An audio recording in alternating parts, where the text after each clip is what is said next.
আসসালামু আলাইকুম everyone, welcome back to my YouTube channel with a new recipe video. আজকে আমরা রান্না করব মুরগির কলিজা। তাই ফার্স্টে আমি মুরগির কলিজাগুলোকে সিদ্ধ করে নিয়েছি লবণ, হলুদ এগুলো দিয়ে আর একটু লেবু রস দিয়ে দেন ক্লিন করে নিয়েছি। এবার তেলের মধ্যে পেঁয়াজ দিয়ে পেঁয়াজটাকে সুন্দর করে ভেজে লাল করে নিব। আমাদের পেঁয়াজ লাল হয়ে গেলে এবার আমরা আদা রসুন বাটা দিয়ে দিব। আদা রসুন বাটাটা দিয়ে এটাও একটু পেঁয়াজের সাথে ভেজে নিব। আমাদের পেঁয়াজের সাথে আদা রসুন ভাজা হয়ে গেলে এখানে আমরা কলিজাগুলো দিয়ে দিব। এখানে আছে কলিজা, আরেকটা কি বলে জানি না, গিলা কলিজা বলে মেবি। এবার এটাকে সুন্দর করে আদা রসুন আর পেঁয়াজের সাথে ভালোভাবে ভেজে নিব। এখানে কোনো মশলা দিব না। ভালোভাবে 10-15 মিনিট এটাকে তেলের মধ্যেই হালকা করে ভেজে নিতে হবে। চুলার জাল এই পর্যায়ে খুবই কম রাখিছিলাম আমি। কলিজা থেকে পানি বের হবে ওই পর্যন্ত আমরা এটাকে ভাজবো চুলার জাল লোতে রেখে। কিছুক্ষণ ভাজার পরে এবার এটার ভিতরে দিব মশলা। ফার্স্টে দিয়ে দিলাম হলুদের গুঁড়া, আর দিয়ে দিব ধনিয়ার গুঁড়া, মরিচের গুঁড়া আর লবণ তো অবশ্যই, সাথে কাঁচামরিচ কুচি আর একটু লেবুর রসও দিয়ে দিয়েছি। এখানে সম্পূর্ণ একটা লেবুর রস দিয়েছি। দিয়ে এগুলোকে সুন্দর করে মেখে এই পর্যায়ে আমরা কোনো রকম পানি দিব না, শুধু মশলা আর কলিজা থেকে যে পানি বের হবে সেটার মধ্যে এটাকে ভুনা করব। এই পর্যায়ে আমরা এখানে টমেটো দিয়ে দিব। টমেটোগুলোকে মোটা মোটা করে কেটে দিতে হবে, কারণ শেষ পর্যায়ে আমরা এই টমেটোগুলোকে আধা ভাঙ্গা করে ফেলবো, মানে টমেটোগুলো গলে যাবে, সেটা দিয়ে আমাদের কলিজা ভুনার গ্রেভিটা হবে। এখানে হালকা একটু পানি দিয়েছি, এক কাপের মতো পানি দিয়ে এটাকে সুন্দর করে ঢেকে রেখে দিব।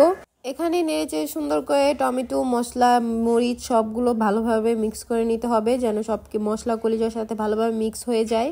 আর যে পানিটা দিয়েছি সেটাই দিব, আর কোনো পানি দিব না আমরা। এখানে আর কোনো এক্সট্রা পানি ব্যবহার করব না, এই পানিতেই হয়ে যাবে। পানিটা বলক আসা পর্যন্ত আমরা এগুলোকে ভালোভাবে নেড়েচেড়ে মিক্স করতে থাকবো। এই পর্যায়ে আমরা এখন ঢাকনা দিয়ে ঢেকে এটাকে 15 মিনিটের জন্য রেখে দিব। 15 মিনিট পর আমি এই টমেটোগুলোকে তুলে নিচ্ছি। আমি এগুলোকে ব্লেন্ড করতে চেয়েছিলাম, কিন্তু সেই পর্যায়ে কারেন্টটা চলে গিয়েছিল। খুবই দুঃখজনক ব্যাপার, কিন্তু নট সো বিগ ডিল। আমরা এটাকে চামচ দিয়ে গুটিয়ে অর্ধেক আধা ভাঙ্গা করে দিয়েছি। এই তো একটু পরেই দেখতে পারবেন আমাদের আধা ভাঙ্গা টমেটো। কিন্তু সেটাকে সাইডে রেখে আমরা এবার আমাদের কলিজা ভুনায় আসি। এটা দেখতে খুবই সুন্দর আর খুবই টেস্টি হয়েছিল, খেতেও খুবই টেস্টি হয়েছিল। এই তো অলমোস্ট আমাদের কলিজা ভুনা হয়ে গিয়েছে।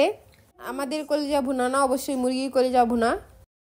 এটাকে নেড়ে চেড়ে ভাজা ভাজা করে নিতে হবে। যে পানিগুলো আছে সেগুলো সব কিছু শুকিয়ে নিব, কারণ এটাতে আমরা একটুও পানি রাখবো না।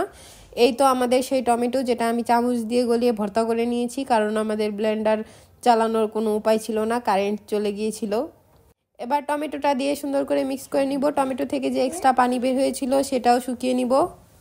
অলমোস্ট হয়ে গিয়েছে আমাদের কলিজা ভুনাটা। এখন এটার মধ্যে দিয়ে দিব ধনিয়া পাতা কুচি। ধনিয়া পাতা কুচি দিয়ে আরেকটু মিক্স করে 5-6 মিনিট রেখে দেন আমরা নামিয়ে নিব। এবং যার যেমন ইচ্ছা সেভাবে খেতে পারেন, চাইলে রুটি দিয়ে, নান দিয়ে বা ভাত দিয়ে, শুকনো শুকনো খাওয়া যাবে অবশ্যই স্যালাড দিয়ে। এই তো ফাইনাল লুক। কিন্তু আমরা খাবো ভাত দিয়ে, কারণ আমরা সবাই বাঙালি। সাথে ছিল করলা ভাজি, করলা দিয়ে আলুর ভাজি, আর সাথে কলিজা ভুনা, যেটা আমরা মাত্র রান্না করেছি, আর শসা, টমেটো এই সব কিছু দিয়ে মিক্সড একটা সালাদ আর লেবু। এবার যার যেমন ইচ্ছা সে খেতে পারেন। বাই।